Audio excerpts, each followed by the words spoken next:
오늘 말씀은 바벨론에 살던 이스라엘 사람들이 유다 예루살렘으로 돌아가는 2차 귀환에 대한 말씀입니다. 스룹바벨이 이끄는 귀환을 1차 귀환이라고 한다면 에스라가 이끄는 귀환을 2차 귀환이다 이렇게 얘기를 해요. 그런데 중요한 것은 이때가 언제냐 하는 것입니다. 여러분 7절 말씀을 보면 아닥사스다 왕 때라고 말하고 있거든요. 아닥사스다 왕 제7년에 이렇게 나오고 있어요. 아닥사스다 왕 제7년이 언제냐? 주전 458년으로 이게 성전이 봉헌된 지, 우리가 지난 시간까지 성전 봉헌식에 대해서 얘기했잖아요. 성전이 봉헌된 지 무려 58년이 지났을 때입니다. 그러니까 오늘 본문이 시작하는 1절, 여러분 1절 보면 이 일 후에 이렇게 되어 있잖아요. 여기에서 말하는 이 일 후에라고 하는 말이 우리가 듣기에는 그저 짧은 시간의 흐름을 우리가 보는 것 같지만 이 일이 있은 그 다음이구나 이렇게 우리가 읽지만 사실은 무려 몇 년이 건너뛰는 거예요? 58년이 건너뛰는 거예요. 58년이 지나서 성전을 봉헌한 지 58년이 지나서 이 일 후에 아닥사스다라고 하는 사람이 왕 위에 있을 때 2차 귀환이 일어나게 되었다라고 하는 것입니다. 자, 그런데 2차 귀환을 주도한 사람이 있었다는 거예요. 그 사람이 바로 누구냐? 오늘 우리가 읽고 있는 본서의 제목이지요. 에스라라고 하는 사람이 2차 귀환을 이끌었다라고 하는 거예요. 도대체 이 에스라라고 하는 사람은 어떤 사람이기에 2차 귀환을 이끌게 되었느냐? 1절부터 5절까지의 말씀을 보면 이 에스라의 족보가 쭉 나오는데요. 한마디로 말하자면 에스라는 누구냐? 대제사장 아론의 16대 손, 다시 말하자면 제사장 가문의 사람으로 제사장이다 라고 하는 거예요. 여러분 5절 말씀을 한번 보십시오. 아비수아의 13대 손이요 비느하스의 14대 손이요 엘르아스의 아살의 15대 손이요 대제사장 아론의 16대 손이라. 이 사람은 제사장이다 이런 얘기예요. 또 여러분 6절 말씀을 보시면은요, 뿐만 아니라 에스라는 율법에 정통한 학자였다라고 하는 것을 알 수 있습니다. 이 에스라가 바벨론에서 올라왔으니 그는 이스라엘의 하나님 여호와께서 주신 모세의 율법에 익숙한 학자로서 그의 하나님 여호와의 도우심을 입음으로 왕에게 구하는 것은 다 받는 자이더라. 이 사람은 제사장이자 율법 학자였다 하는 것입니다. 그래서 오늘 성경 본문의 말씀을 읽으면요, 성경은 에스라를 학자 겸 제사장 이렇게 부르고 있습니다. 11절 말씀 보세요. 여호와의 계명의 말씀과 이스라엘에게 주신 율례 학자요 학자 겸 제사장인 에스라에게, 그렇죠. 학자 겸 제사장인 에스라에게 이렇게 얘기합니다. 자, 그러면 이 학자 겸 제사장인 에스라는 왜 2차 귀환을 주도했을까? 그 이유가 있습니다. 그 목적이 있습니다. 그게 10절이라고 저는 읽었어요. 여러분 10절 말씀을 한번 보십시오. 에스라가 여호와의 율법을 연구하여 준행하며 율례와 규례를 이스라엘에게 가르치기로 결심하였더라 하는 거예요. 이스라엘 백성들에게 하나님의 율례와 규례, 하나님의 율법을 가르칠 필요가 있다라고 느꼈다는 거예요. 자, 그런데 여러분, 그런데 가만 생각해 보면 이 에스라의 결심이 조금 이상하게 보여질 수 있습니다. 왜 이상하냐 하면은요, 여러분 생각해 보십시오. 지금 이스라엘이 어떤 상황이었다고요? 큰 변화가 일어난 때였습니다. 예루살렘에 뭐가 세워졌어요? 성전이 세워진 거예요. 이게 얼마나 큰 변화인지 모릅니다. 여러분, 예루살렘에 성전이 세워졌다라고 하는 이 사건은요, 그냥 어디에 그냥 성전 건물이 세워졌나 보다. 그렇대. 이렇게 넘어갈 일이 아닙니다. 성전 재건은 그냥 건물이 지어진 것을 의미하는 것이 아니고요. 이스라엘 사람들의 삶의 중심의 변화를 의미하는 거예요. 그동안은 삶의 중심이 어디에 있었어요? 말씀에 있었어요. 여러 번 말씀을 드리지만 이스라엘 사람들은 하나님께 예배를 드리고 싶다고 해서 아무 곳에서나 예배를 드릴 수 없었습니다. 이스라엘 사람들은 반드시 예배를 어디에서 드려야 됐느냐? 성전에서만 예배를 드릴 수가 있었어요. 그런데 예루살렘 성전이 무너졌으니 이스라엘 사람들은 무려 70년 동안 성전에서 예배를 드릴 수가 없었습니다. 그들은 드리고 싶어도 예배를 드릴 수가 없었어요. 그래서 어떻게 했느냐? 그래서 하나님의 말씀을 연구하는 것으로 그들의 신앙의 중심을 옮겼습니다. 우리도 정말 비슷한 경험을 했잖아요. 지난 몇 년 동안 코로나를 겪으면서 우리가 교회에 나와서 예배를 드리지 못했던 적이 있었잖아요. 영상으로 예배를 드려야만 하는 그런 때가 있었잖아요. 그런데 여러분 생각해 보십시오. 모여서 예배를 드리지 못하니 집에서 예배를 이제 영상으로 드리면서도 어떤 분들은 성경을 읽기라든지 아니면 뭐 기도하기라든지, 내가 비록 교회는 가서 예배를 드리지 못할지라도 내가 내 신앙 지키기 위하여, 내 믿음 지키기 위하여 내가 성경이라도 읽어야 되겠다, 내가 기도라도 해야 되겠다, 그런 믿음의 결심들이 있었잖아요. 마찬가지라고 하는 거예요. 하나님께 예배를 드리고 싶어도 성전이 무너져 예배를 드릴 수 없었던 이스라엘 사람들은요, 멀리 바벨론까지 포로로 끌려가서 그곳에서 할 수 있는 것, 하나님의 말씀을 연구해야 되겠다. 그래서 여러분, 이스라엘 사람들의 삶의 중심은, 신앙의 중심은 하나님의 율법에 있었어요. 그런데 드디어 70년 만에 성전이 지어지게 되었습니다. 무엇을 의미한다고요? 삶의, 신앙의 중심의 변화를 의미한다고요. 이제는 뭘 드릴 수 있어요? 예배를 드릴 수가 있는 거예요. 드디어 그토록 바라고 원하던, 우리도 그랬었잖아요. 코로나가 이제 끝나고 다시 모여서 하나님 앞에 예배 드릴 수 있게 되었을 때 얼마나 감사했었습니까? 그러면서 우리 모두가 했었던 말이, 이렇게 모여서 예배를 드리는 것이 당연한 게 아니었다고, 이게 얼마나 귀한 건지 이제야 다시 한번 깨닫게 되었다고, 그러면서 우리가 기뻐하며 예배를 드렸었잖아요. 이스라엘 사람들도 마찬가지였던 거예요.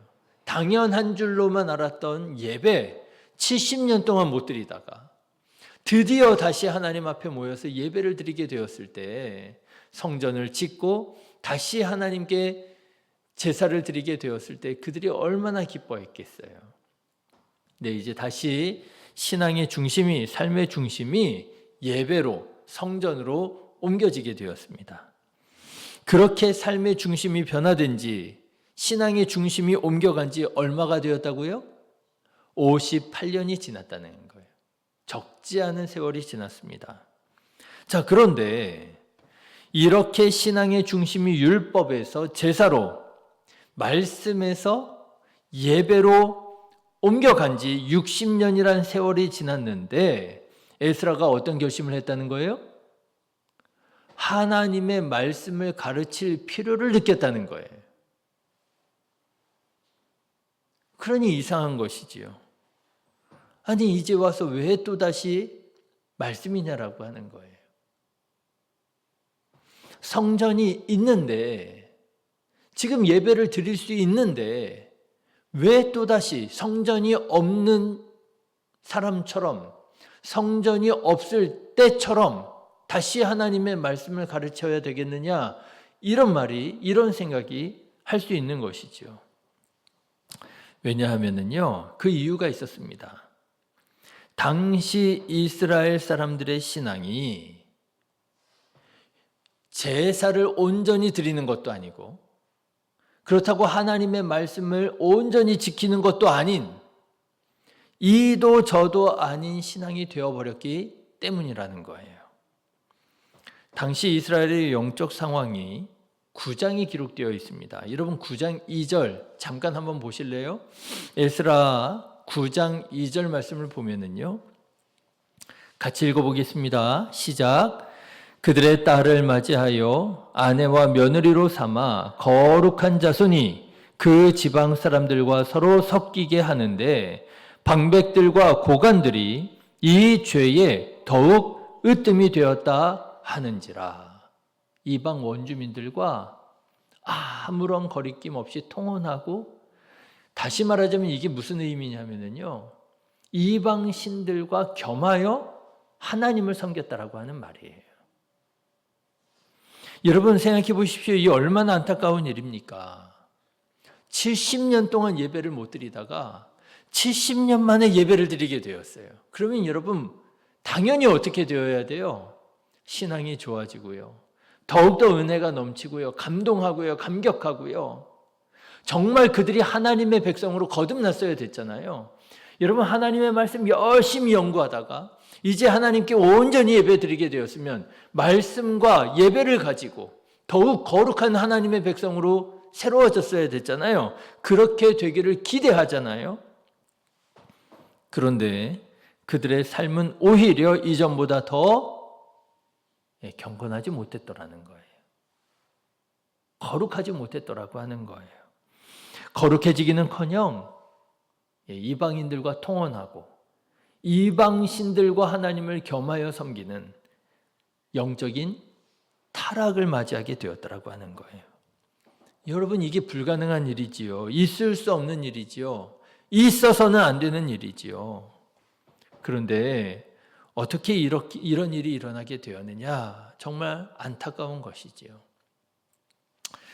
가만 생각해 보면은요, 어쩌면 좀 우리도 이런 모습이 있는 게 아닌가 하는 생각을 해봅니다. 코로나가 끝났어요. 이제 다시 모여서 예배를 드릴 수 있게 되었어요. 얼마나 감사하고 얼마나 감격했습니까? 그런데요, 이게 놀라운 일이 일어나게 되었어요. 뭐예요? 코로나 때에는 코로나 때문에 못 모인다 그랬어요. 그래서 내가 이제 집에서 영상으로라도 예배 드리고요. 내가 집에서 말씀 읽겠다 하고요. 내가 기도하겠다 하고요. 그런데 드디어 이제 코로나가 끝났어요. 다시 모여서 하나님께 예배 드릴 수 있게 되었어요.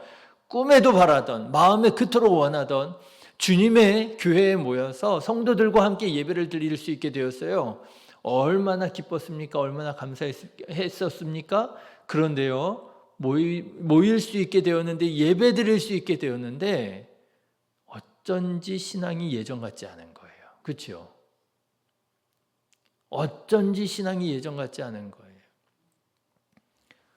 그냥 영상으로 예배 드리는 게 편했는데 이런 생각도 들고요.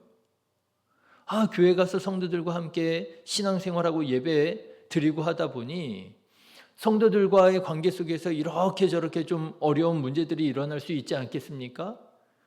차라리 그냥 혼자 신앙생활하는 게 그때가 편했던 거 아닌가, 이런 생각이 들고요. 예전에는 당연하게 생각했었던 새벽 예배, 수요 예배 이런 게 이제 더 이상 당연하지 않고요. 다 내가 뭔가 엄청난 헌신을 해야만 내가 할 수 있는 것처럼 여겨지고요. 어쩐지 내 신앙이 예전 같지 않더라라고 하는 거예요. 어떻게 이런 일이 일어나게 되었을까요? 예배를 드리는 게 그게 당연한 게 아니었습니다. 예배를 드릴 수 있다는 게 그게 정말 큰 은혜였습니다. 기쁨이었습니다. 우리가 깨닫고 우리가 다 그렇게 고백했는데 왜 우리의 신앙이 예전 같지 않아졌을까? 보니까요, 매너리즘에 빠지게 되었을 때 그러더라고요. 매너리즘, 이게 뭐냐면요, 익숙해지는 거예요. 그냥 당연하게 여겨지는 거예요. 그래 다 그렇지 . 여러분 오늘 말씀도 생각해 보십시오. 성전을 봉헌하게 되었어요. 얼마나 기뻤습니까? 이전에 성전의 기초석을 닦을 때, 기공식 예배 드릴 때 탄식하고 대성통곡했던 사람들마저도 성전을 지을 때 그 과정을 참여하면서 야, 이게 정말 쉬운 일이 아니로구나, 어려운 일이로구나. 그렇지만 하나님께서 도우셔서 이렇게 놀랍도록 성전을 다시 지을 수 있게 되었구나. 기뻐하면서 그들도 성전 봉헌식을 드렸잖아요. 기쁨이 있었잖아요. 감격이 있었잖아요. 그런데 그 마음도 이제 사그라드는 거예요. 익숙해지는 거예요. 매너리즘에 빠지는 거예요. 뭐 이제 그렇지 뭐. 은혜와 감격과 감동을 잃어버리고 잊어버리고 그저 몸만 예배당에 와 있는 거예요. 그 성전이 어떻게 지어졌는지 그 과정과 그 은혜를 다 잊어버리고 그저 몸만 가서 제사 드리는 거예요. 매너리즘에 빠져버리는 거예요. 생각은 딴 데 있고 마음은 딴 데 있고 몸만 움직이는 거예요. 그래서 아마 그러지 않았을까. 그렇게 은혜롭던 성전이 다시 초라해 보이기 시작하지 않았을까. 그렇죠. 다시 솔로몬의 영광을 생각하면, 솔로몬 성전의 영광을 생각하면서 성전이 이렇게 작아서야, 성전이 이렇게 초라해서야. 에스라가 뭐 하겠다고요? 하나님의 말씀이라고 하는 지식을 가르치겠다는 것이 아니라 예배 중심으로 갔던 신앙의 중심을 다시 말씀 중심으로 옮겨오겠다라고 하는 것이 아니라 매너리즘에 빠져있는 이스라엘 백성들을 일깨워서 말씀에 겸손히 순종하면서 하나님께 온전히 예배 드리는 경건하고 거룩한 신앙생활을 하도록 돕겠다라고 하는 결심이 있었더라고 하는 거예요. 그렇습니다, 여러분. 우리를 늘 새롭게 자극시켜주는 것은 없습니다. 그 어떤 것도 우리를 늘 새롭게 자극시켜주지 않아요. 그러려면 반드시 이전 자극보다 더 큰 자극을 받아야 되는데 사람이 그럴 수가 없잖아요. 사람은 뭐든지 적응합니다. 익숙해집니다. 뭐든지 매너리즘에 빠지게 됩니다. 매너리즘에 빠지지 않으려면 어떻게 해야 되겠습니까? 방법은 하나예요. 우리의 마음을 새롭게 하는 거예요. 예배를 드릴 때마다 마음을 새롭게 하는 거예요. 기도할 때마다 새로운 마음으로. 그래서 여러분 성경에 보니까 찬양을 어떻게 찬양하라 그래요? 새 노래로 하나님을 찬양하라 그러잖아요. 여러분 새 노래가 무슨 노래겠어요? 늘 새로운 신곡을 배우다가 그 새 노래로 하나님을 찬양하라는 말이겠습니까? 아니겠지요. 새로운 마음으로 새로운 신앙의 고백을 가지고 하나님을 찬양하라고 하는 것이겠지요. 마음을 새롭게 함으로 변화를 받아. 그죠? 성경에 보니까요. 마음을 새롭게 함으로 변화를 받으래요. 여러분 신앙의 매너리즘에 빠져서 신앙생활하지 마시고 그저 몸만 왔다가 갔다가 하지 마시고 생각은 다른 데 있고 마음은 다른 데 있고 여러분 그렇게 무기력하게 신앙생활하지 마시고 신앙생활 하실 때마다 교회 오실 때마다 하나님의 말씀을 들을 때마다 새로운 마음으로 하나님 앞에 예배하는 신앙생활하는 저와 여러분 되시기를 주님의 이름으로 축원합니다. 그렇게 우리가 하나님의 말씀을 들을 때 내가 수십 년 동안 다녔던 교회이지만 내가 오늘 교회를 나갈 수 있는 것이 감동이 되고요. 내가 익히 잘 알고 있는 하나님의 말씀이지만 내가 그런 마음으로 하나님의 말씀을 들을 때 그 말씀을 통해서 깨달음을 얻게 되고요. 내가 새로운 마음으로 찬양할 때 그때 내가 늘 익숙하게 부르는 찬양이지만 어쩐지 오늘 부르는 이 찬양의 가사가 그렇게 내 마음의 기도처럼 들려지고요. 그렇게 또 은혜가 되고요. 여러분, 새로운 마음으로, 새로운 신앙으로 오늘도 하나님 앞에 나아가는 늘 살아있는 신앙인 되시기를 주님의 이름으로 축원합니다. 기도하겠습니다.